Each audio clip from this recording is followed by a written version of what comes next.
The Grand Metropolitan Hotel shimmered like a crown jewel against the Seattle skyline, its glass exterior catching the fading light of evening. Inside, the ballroom glowed with golden brilliance, crystal chandeliers scattering light across marble floors polished so perfectly they reflected every swirl of silk gowns and the shine of patent leather shoes. The annual Children's Hospital Charity Gala was in full swing. Waiters glided between guests with trays of champagne, laughter rippled across the room, and the hum of polite conversation mixed with the faint strains of a live string quartet. For most in attendance, this was another glittering night in a long calendar of social obligations.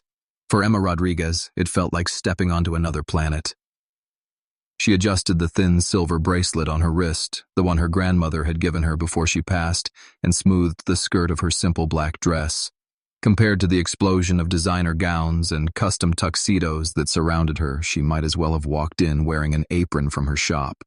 She wasn't here to dazzle or to network. Brewing Dreams, her modest coffee shop tucked in Pike Place, had been invited only because she had donated free coffee to hospital staff during their long expansion. She had come to quietly support the cause, perhaps enjoy the music, and leave without drawing notice. That was before she heard the voice.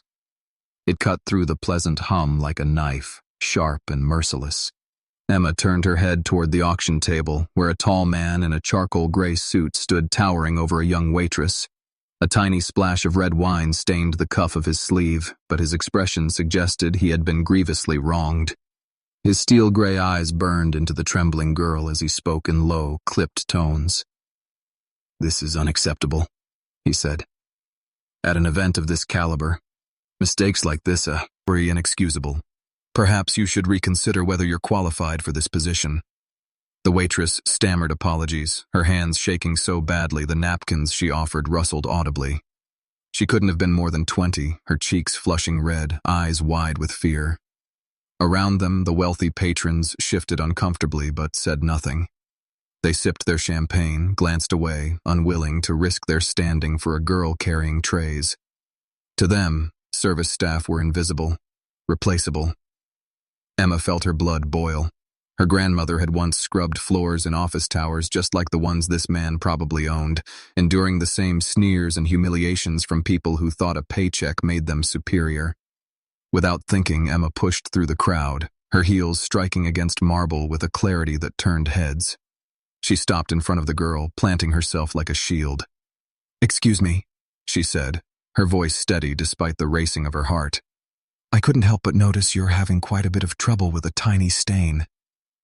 The man turned slowly, his gaze raking over Emma as though she were an interruption he hadn't ordered.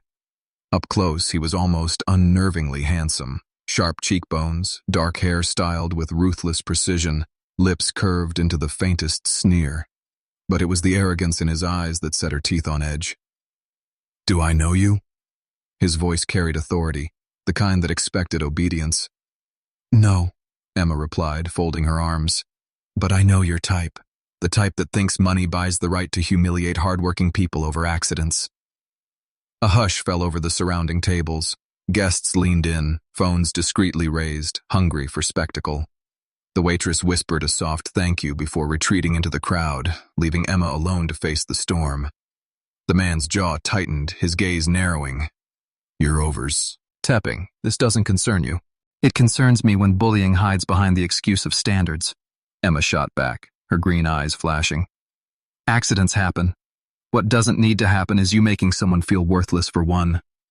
A murmur spread through the crowd, whispers rippling like wind over water.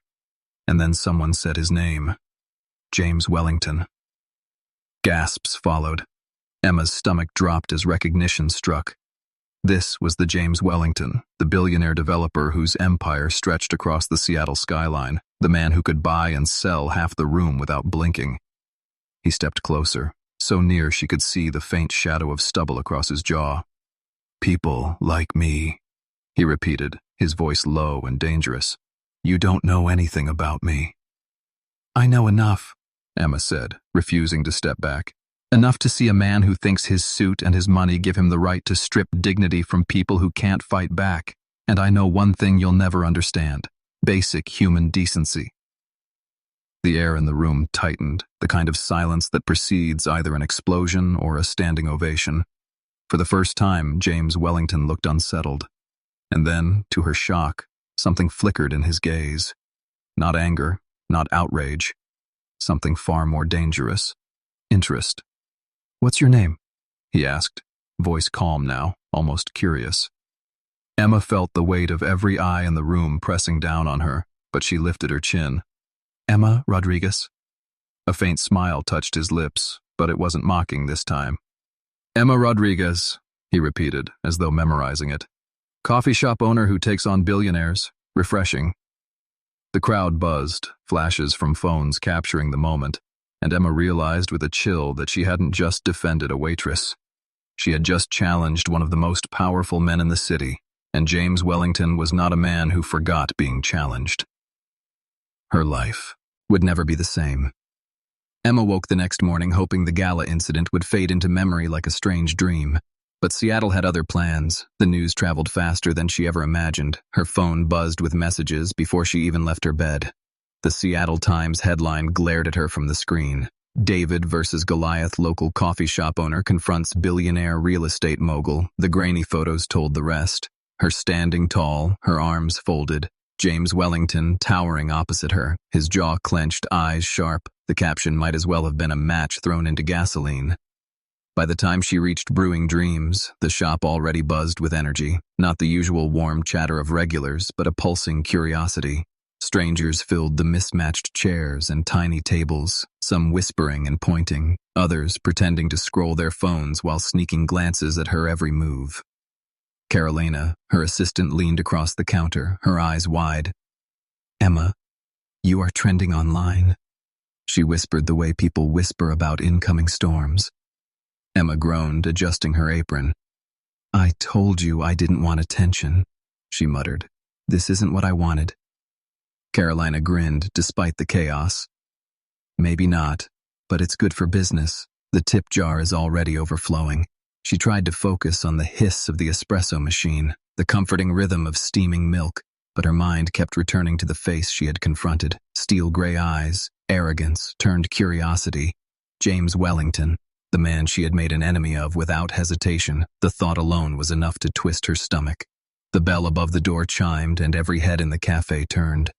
Emma froze. A sleek black Tesla had pulled up outside, and now the billionaire himself stepped into her world. No tuxedo tonight, no gala glitter. He wore dark jeans and a simple gray sweater, yet even stripped of formal armor, his presence seemed to shrink. The space around him, customers gasped. Whispers rippled across the room, and several phones rose in unison to capture the impossible. He walked with the calm certainty of a man who had never been told no in his life until last night when Emma Rodriguez stood in his path. She steadied herself behind the counter, forcing her voice to remain neutral. "Good morning," she said, as if he were just another customer. James's lips curved into something between a smile and a test. "I'll have whatever you recommend," he replied, his tone warm yet probing. Emma narrowed her eyes, trying to read him for mockery, but his gaze held only quiet interest. "Our signature blend. Pike, place with oat milk and vanilla," she answered carefully. "Perfect," he said, his voice softening, when their fingers brushed as she passed him the cup. A spark jolted through her nerves, so sudden she almost dropped the drink. His eyebrows lifted in genuine surprise after the first sip. "This is excellent," he said. "Far better than the overpriced chains." "Don't sound so shocked," Emma shot back. "Small businesses can deliver quality too." He inclined his head. "I deserved that."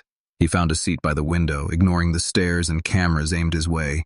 Emma tried to steady her breath, but when he leaned forward and said, "May I sit with you for 5 minutes?" Her pulse quickened against her will. She slid into the seat across from him, her guard high. His voice lowered, carrying none of the arrogance from the gala. "I owe you an apology. My behavior was inexcusable. I already spoke to the waitress, Sophie. She's working through nursing school. I apologized to her and offered a scholarship through my foundation." Emma blinked, startled by his directness, and for the first time she saw not a mask of power, but a glimmer of something else, vulnerability.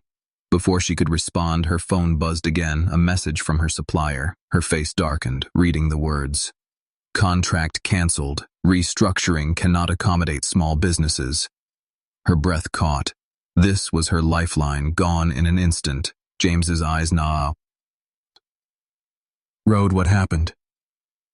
Emma lifted her gaze, filled with suspicion. My supplier just cancelled our order, she said slowly, and then her voice hardened. You wouldn't happen to know anything about this, would you? The room seemed to still waiting for his answer. James's jaw tightened, his gaze fierce. No, he said firmly, but I know who might give me a moment. He stood abruptly, stepping outside as cameras followed his every move through the glass. Emma watched his posture sharp with fury, his gestures cutting the air, his voice too low to catch. Suspense curled in her chest, a knot tightening because she realized this was no longer about a spilled drink or a single confrontation. This was about power influence and the dangerous world she had stepped into by daring to stand against him. When he returned, his face was grim. Your supplier was pressured by someone claiming to represent my interests, he said quietly. They thought they were protecting me, but in truth they were punishing you. Emma felt her knees weaken, the realization washing over her. This wasn't over at all. It was only the beginning. The next morning, brewing dreams smelled of fresh beans and warm cinnamon, but Emma could not shake the tension that clung to the air every time the bell above the door rang. She expected another stranger with a phone camera, or worse, a lawyer delivering a threat. Her staff whispered nervously in the corners, because the world now knew her name. The woman who had stood against James Wellington. At exactly 8:30, the glass door swung open, and there he was again. Not a glimpse from afar, not a figure at a gala, but James Wellington himself, walking into her small sanctuary with the calm stride of someone stepping onto familiar ground. His presence made the cafe shrink. The chatter faltered. Customers pretended to look at laptops while secretly recording every move. He joined the line, waiting like any other customer, as if he had not shaken Seattle's social order the night before. Emma felt her chest tighten. Why was he here again when it was finally his turn? He met her gaze without flinching. Good morning, Emma, he said as if they were friends, his voice smooth yet layered with something deeper. I'll take the same as yesterday, your Pike Place blend. Emma's hand hesitated on the cup. She wanted to ignore him, dismiss him, but she also remembered the storm in his eyes when he promised to fix what his associates had ruined. She slid the drink across the counter, but he did not leave. Instead, he claimed his table by the window again, the same seat as yesterday, and this time, when the shop quieted, he lifted his head and asked her to sit with him for a few minutes against her better judgment. Curiosity pulled her forward. Emma lowered herself into the chair across from him, her apron still dusted with flour. James leaned forward, his gray eyes more focused than she had ever seen. I thought about what you said last night. He began about money, not making me better than anyone else. It struck harder than you think. Most people never dare tell me the truth. Emma narrowed her eyes. Maybe that's because most people fear what you could do to them. A flicker of something passed through his face. Guilt, maybe, or recognition. Maybe he admitted. But you had nothing to gain and everything to lose. Yet you still confronted me. Emma crossed her arms, her guard high. What do you want from me, James? His voice dropped softer than she expected. I want to prove that I am not the man you think I am. I want the chance to show you I can be better. The words unsettled her because they sounded nothing like the ruthless billionaire described in the papers. For a moment she saw a man stripped of armor, but just as her defenses faltered, the bell above the door chimed again. 2 men in tailored suits entered, scanning the cafe with sharp eyes. Their presence radiated tension, and Emma instinctively knew they were not here for coffee. One leaned down to whisper something in James's ear. James's jaw tightened, his voice low enough that only she could hear. These are some of the people who think they are protecting me by hurting you. Emma's stomach dropped. The sabotage had not been random. It was a warning, and these men carried the weight of a world she had no desire to enter. James looked back at her, his face hardening. I told them to stop, but they do not understand what no means, not when it comes from me. Emma's pulse quickened because the line between her small, safe world and his empire was dissolving right in front of her, and when the suited men turned their attention toward her eyes, cold, calculating, Emma realized this was no longer a simple fight at a gala. This was war. A war she never wanted, but one she could not escape. Not after locking eyes with James Wellington across a crowded ballroom and daring to call him out to his face. Rain streaked across the tall windows of Brewing Dreams as Emma wiped down the counter that night, her hands moving faster than her thoughts. She had spent the entire day replaying the moment the two suited men had entered her cafe, their eyes sharp, their voices low like shadows that had stepped out of James Wellington's world and into hers. She had sent her staff home early, claiming exhaustion, but the truth was she needed silence to steady her nerves. The storm outside mirrored the one unraveling inside her chest. The bell above the door rang and Emma's heart lurched. She expected another reporter or another threatening presence instead. James himself walked in, his dark coat damp, his hair slick with rain. He looked different than before, not polished, not untouchable, but strained as if he carried the weight of 1,000 battles on his shoulders. Emma wanted to order him out, to tell him she had had enough of his world intruding on hers. But her voice betrayed her. "What do you want, James?" He stepped closer, his expression torn. "I need to explain. He said those men today, they were not sent by me. They think they are protecting me by crushing anyone who stands against me. I did not ask for it." Emma crossed her arms. "You built an empire that makes people afraid? James, do not pretend you do not know how they act on your behalf." His jaw tightened, and for the first time she saw anger, not at her, but at the machine he had created. He pulled out his phone, dialed a number, and his voice dropped into something sharp and commanding. Emma listened as he cut through the line with words that left no doubt this was a man who could bend entire companies with a single call. "You will reinstate Rodriguez's contract tonight," he snapped, "and you will grant her better terms than before. Anyone who interferes with her again answers to me." He ended the call with a force that made silence settle heavy between them. Emma stared at him, her chest rising and falling. "Why would you fight your own people for me?" "Because you were right," he said simply. "You were right about me, about the arrogance, about forgetting decency." His voice cracked at the edges. "You saw me at my worst and you did not look away. That matters more than you know." For a moment she saw not the ruthless billionaire plastered across magazine covers, but a man stripped bare. A man desperate to prove that his world had not entirely corrupted him. Yet the thunder outside rattled the windows, and Emma's doubt roared louder. "What happens when they stop listening to you, James? What happens when I am just another weakness for them to exploit?" He stepped closer, rain dripping from the hem of his coat, his gray eyes storm dark. "I will not let anyone hurt you, Emma. Not them, not anyone. You have my word." But she felt the distance between words and truth like a canyon too wide to leap still when his hand brushed hers across the counter. She felt the spark again, the one that unsettled her more than any threat. Outside, the storm raged inside the cafe.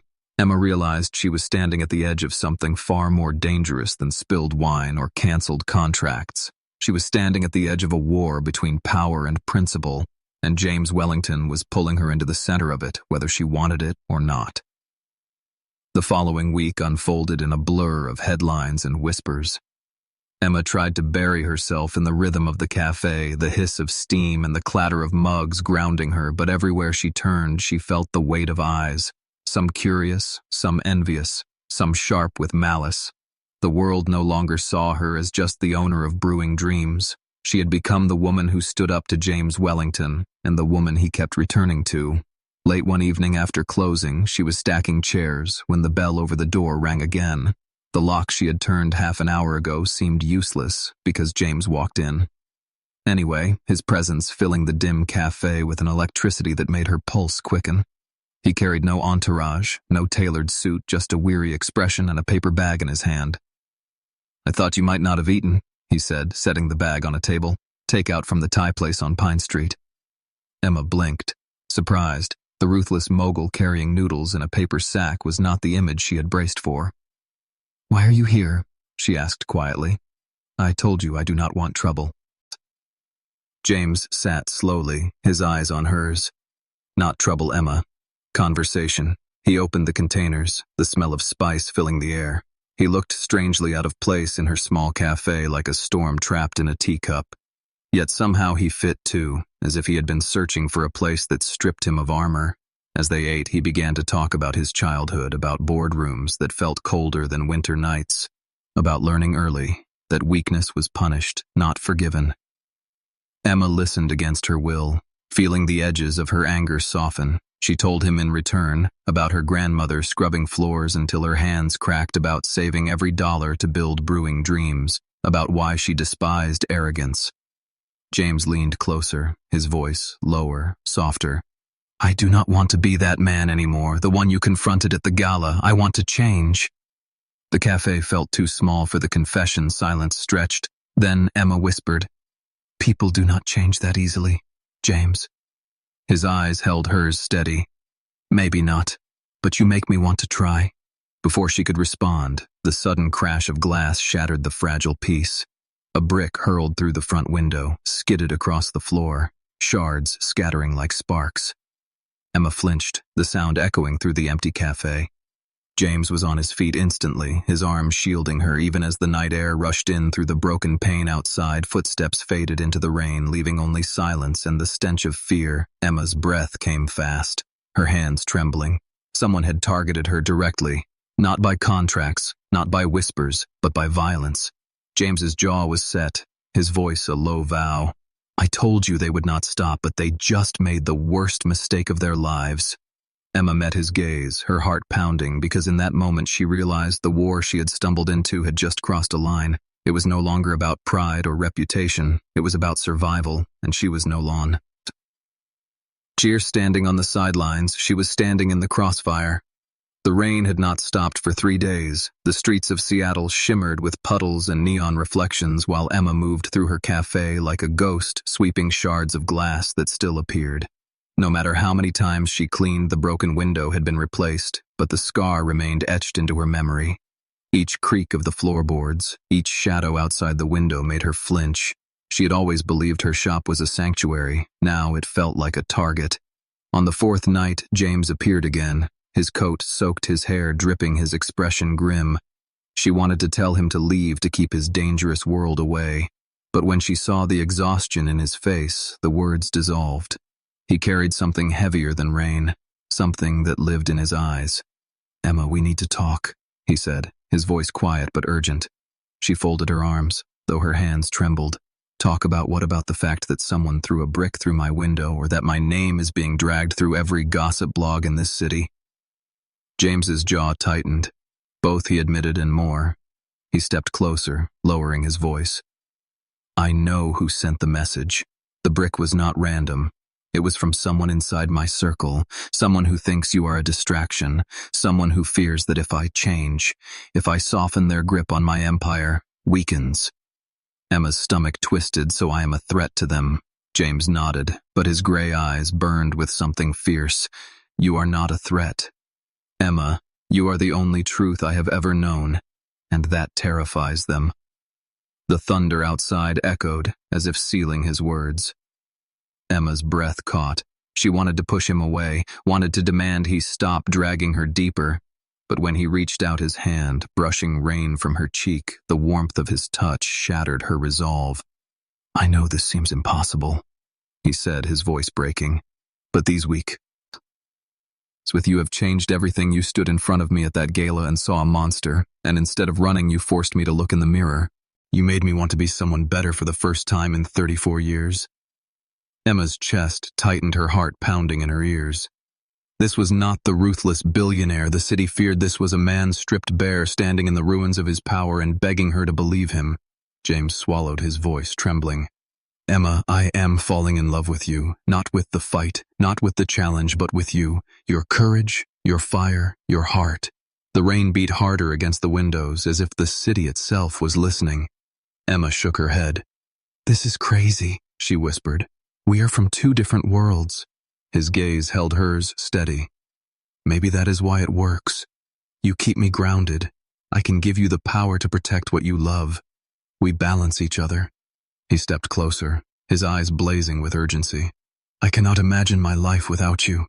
Emma Rodriguez, will you marry me? The cafe seemed to hold its breath, the storm outside raging, the air electric. Emma felt tears blur her vision, because 3 months ago she would have laughed at the absurdity of such a proposal. But standing there in the glow of the streetlight reflecting through rain, she realized the truth. Her heart had already chosen him. Her lips parted, her voice shaking, yet certain. "Yes," she whispered. And the moment the word left her mouth, James pulled her into his arms, kissing her as thunder rolled above, sealing a vow that neither of them could ever take back.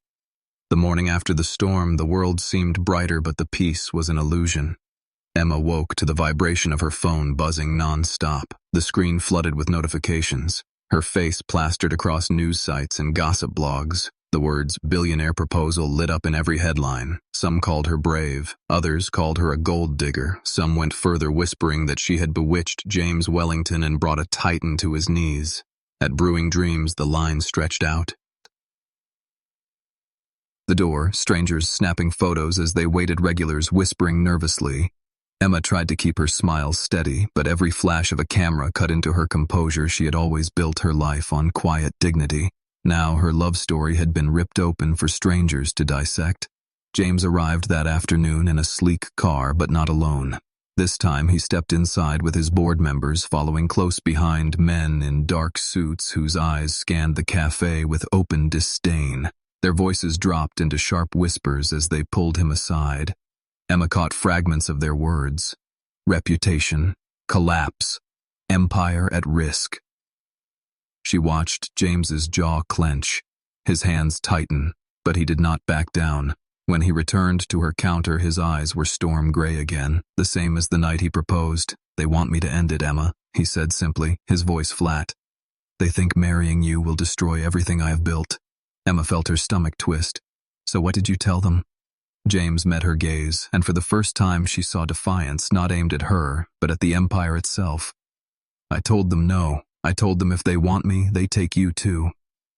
The weight of his words settled heavy, the room thick with tension, customers watching in silence, board members glaring as if Emma were a crack spreading through their fortress of power. Emma's heart pounded because she realized his declaration was not just love, it was war, a war that would drag them both deeper than either imagined. That evening, Emma walked home alone, the city lights glimmering around her, but every step felt heavier. She passed strangers who looked at her with curiosity, some with admiration, others with contempt. A group of women near a crosswalk whispered loudly enough for her to hear, "She is only after his money." Emma quickened her pace, her chest tight, but she refused to let them see her crumble. When she reached her apartment, James was waiting, leaning against the doorway. His tie loosened, his face shadowed with exhaustion. He straightened when he saw her, his voice low. "They will come after you harder now, the press, the board, maybe even people you thought you could trust. But I will not walk away. Emma, this is my choice." She stared at him, her mind spinning with the enormity of it all. She wanted to run from the spotlight, to retreat into the safety of her cafe, yet her heart knew there was no going back. Not after last night, not after hearing his vow in the middle of the storm. Emma stepped closer, her voice firm even through her fear. "Then, if they want a war, James, let them come. We fight together." His breath caught the tension in his shoulders, easing as he pulled her into his arms. Outside, the city hummed with whispers and headlines. But inside the apartment, two worlds collided with a fierceness neither of them could deny. The wedding day did not arrive with the glitter of chandeliers or the polish of a luxury ballroom. It arrived with the raw heartbeat of a community center where the smell of fresh paint mingled with the sweetness of homemade flowers. Volunteers had strung across the rafters. Emma stood before a cracked mirror in a small back room, her simple gown brushing against the wooden floor. Nothing about it screamed extravagance, yet it felt perfect. Her reflection showed a woman who had fought storms and stood unbroken. Outside the center, the line of cars caused whispers. Reporters gathered at the edges, their cameras flashing as the city held its breath. This was not the society wedding anyone expected. No sprawling estate, no exclusive guest list, just baristas from Brewing Dreams, children from the hospital whose cause had brought them together, and neighborhood families who wanted to see a billionaire humbled by love. James waited at the front, his suit sharp, but his face strip. Ped of arrogance. His hands trembled slightly as he adjusted his cufflinks, and Emma noticed with a shock that the man who once commanded entire boardrooms now looked nervous before a crowd of ordinary people. When she entered the room, fell into silence. The string quartet faltered, the whispers stilled. James's gray eyes locked on her and everything else disappeared. He stepped forward, his voice steady but low. I never thought I would stand here, not like this, not in front of a world that once only knew me as power and pride. But you, Emma, you broke me down in the best way. You showed me what wealth really means. And it is not skyscrapers or board votes, it is standing here with you. Emma felt her throat tighten, her voice trembling as she replied, I never thought I would love a man like you, James, a man whose world was everything I despised. But you proved me wrong. You proved that even the hardest stone can be softened when someone dares to listen. The vows echoed through the small hall, not of grandeur, but of raw truth. James's board members stood stiff at the back, their jaws tight as if witnessing the collapse of their empire, yet they could not stop it. The applause that followed the vows thundered louder than any objection. But as rings slipped onto fingers and lips met sealing a union, the suspense outside grew a storm of cameras waiting to spin the story as they pleased. Emma caught sight of a familiar face in the crowd, a man with sharp eyes dressed not for celebration but for surveillance. He disappeared into the exit before she could point him out, her stomach twisted with unease. That night, when the celebrations faded and the guests had left, James pulled her close in the quiet hall, his voice soft against her ear. They will not stop, Emma. They will try to turn this joy into scandal. But this wedding is our defiance. Emma leaned into him, her fear warring with love because deep down she knew. You today was not the end of their battle, it was only the beginning, and somewhere in the shadows of the city forces were already moving against them. Their vows might have united two hearts, but they had also declared open war on the empire that wanted them apart. 2 years passed since the wedding, yet the memory of that stormy night never left Emma. She stood in the new branch of brewing dreams, sunlight pouring through the windows, laughter echoing from customers who now filled every table. The expansion had been a dream made real by her grit and by James's insistence that her vision mattered. But even as she poured cappuccinos and greeted regulars, a shadow clung to her world. The first message arrived on a Monday morning, slipped under the door of the cafe, a single sheet of paper with words scrawled in ink. You don't belong in his world. The second came 2 days later, tucked inside a delivery box. This time sharper. Leave before you destroy him. Emma tried to brush them off, but her chest tightened each time the threats came closer, each time the handwriting grew darker, more jagged. James noticed the tension in her face, though she tried to hide it. One night he found her in the kitchen, staring at the letters, her fingers trembling. His voice was low but steady. They are testing you, trying to make you afraid. Emma, I will not let them win. She looked at him, torn between love and fear. They hate me, James. They think I am the weakness that will ruin you. His jaw tightened, his eyes steel gray.